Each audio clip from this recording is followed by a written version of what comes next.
जी हाँ दोस्तों, कनाडा में जो G7 की समिट हुई है वहां पे प्रधानमंत्री श्री नरेंद्र मोदी और उनके साथ साथ prime minister of Canada mark Carney की जो बात हुई वीजा की जो प्रोसेसिंग है इंडियन सिटीजन्स की कनाडा के लिए, उसके ऊपर क्या असर रहा है या असर होगा और क्या चेंजेस आए हैं मोदी की इस विजिट के बाद। अगर हम बात करें जो लोग हैं कनाडा में मूव करने वाले हैं उनके प्रति कैसे होगा चेंज और क्या नए चेंजेस आने वाले हैं, अगर आप ये जानना चाहते हैं तो हमारे साथ देखिए आज की ये वीडियो।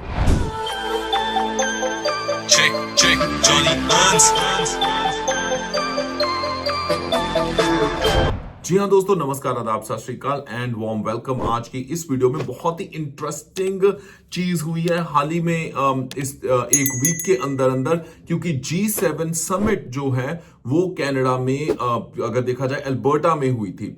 तो वहां पे जितने भी डेलीगेट्स थे कनाडा के उन सब ने इंडिया के प्राइम मिनिस्टर श्री नरेंद्र मोदी का बहुत अच्छा वेलकम किया और जो फर्स्ट नेशन के रिप्रेजेंटेटिव्स होते हैं कनाडा में वो भी साथ में थे। उसी के साथ जो कनेडियन रिप्रेजेंटेटिव इंडियन ओरिजिन के थे उन्होंने भी प्रधानमंत्री का वेलकम किया, जो कि बहुत अच्छा पॉजिटिव जेस्चर था।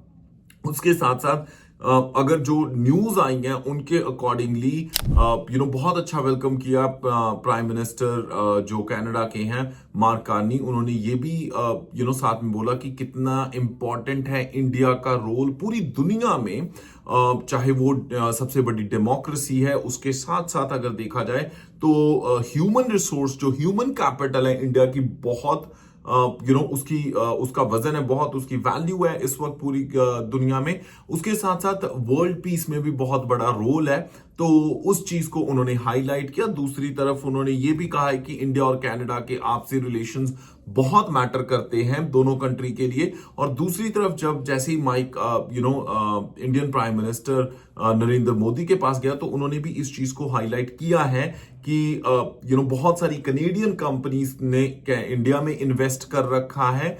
उसके साथ साथ इंडिया का जो ह्यूमन रिसोर्स है, इंडिया के लोग हैं, उन्होंने कनाडा में बहुत कुछ इन्वेस्ट किया है। सबसे बड़ी इन्वेस्टमेंट होती है ह्यूमन पावर की, वर्कफोर्स की, जो बहुत बड़ी इन्वेस्टमेंट है। तो इसी के चलते चलते चेंजेस क्या है और वीजा प्रोसेसेस में क्या, इस बात को लेके उन्होंने बहुत सारे जो ट्रेड जो कॉन्सेप्ट्स थे वो उसको आगे बढ़ाने की बात की है। उसके साथ साथ सबसे बड़ी बात है रेस्टोरेशन ऑफ डिप्लोमेटिक सर्विसेज और वीजा प्रोसेसिंग। इसके तहत जो हाई कमिश्नर्स हैं कनाडा के इंडिया में, उनको भेजा जाएगा अपने हाई कमिश्नर्स के जो ऑफिसेज हैं वहां पे। उसी के साथ साथ जो डिप्लोमेटिक मिशंस थे उनको भी रिन्यू किया जाएगा। और इंडिया में जो कमिश्नर्स बैठे थे, यानी जो डिप्लोमेटिक ऑफिसर्स हैं कनाडा के, जो इंडियन जो कनेडियन हाई कमीशन है दिल्ली में, उसको रेगुलेट करते हैं। उनकी भी जो नंबर है वो वापस जैसे पहले हाई था वापस उतना हो जाएगा। इसका मतलब ये भी है कि अगर जो वर्क स्टडी या पीआर की एप्लीकेशंस हैं जो काफी स्लो हो गई थी, स्पेशली 2023-2024 के दौरान जो डिप्लोमेटिक फ्रीज हुई थी, जो रिलेशनशिप्स खराब हुए थे, उनकी वजह से अब वो धीरे धीरे वापस सेट होने को दिख रहे हैं। सिर्फ यही नहीं, इसका असर क्या होगा, इसका मतलब कि वेट टाइम जो वो कम हो जाएगा। एडमिनिस्ट्रेटिव डिलेज जो चल रही थी कनाडा इमिग्रेशन में, स्पेशली इंडियन एप्लीकेशंस को लेके, वो कम हो जाएंगी और इंप्रूव्ड सर्विसेज मिल पाएंगी इमिग्रेशन की एप्लीकेंट्स को जो इंडिया में है, जो कनाडा मूव करना चाहते हैं। सिर्फ यही नहीं, इससे वर्कफोर्स की जो चेंजेस है उसमें भी चेंज देखने को मिलेगा। सिर्फ यही नहीं, क्योंकि उन्होंने बायलैटरल जो ट्रस्ट और कॉपरेशन है उसको भी इंप्रूव करने की बात की है। तो उससे क्या होगा कि बाई नेशनल अग्रीमेंट्स जो हैं वो स्मूथली एग्जीक्यूट होंगे। इसका मतलब ये है कि जो स्किल्ड वर्कर्स हैं, एंटरप्रेन्योर्स और स्टूडेंट्स कनाडा मूव करना चाहते थे पहले, उनके लिए जो प्रोसेस है वो सिंपल हो जाएगा। इसका मतलब जो क्रेडेंशियल्स उनके पास इंडिया में है वो धीरे धीरे कनाडा में भी उनको उतनी ही मान्यता मिलेगी।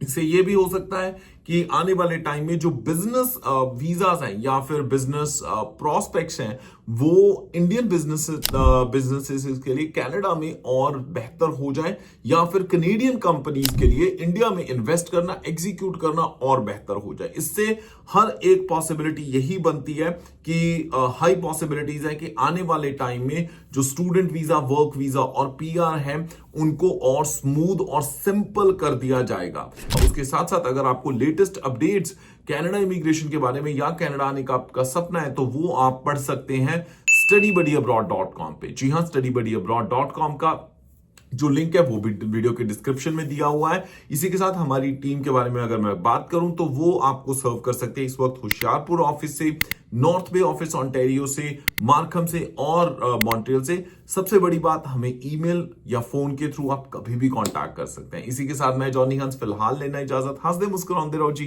रब राखा। Check, Johnny Hans.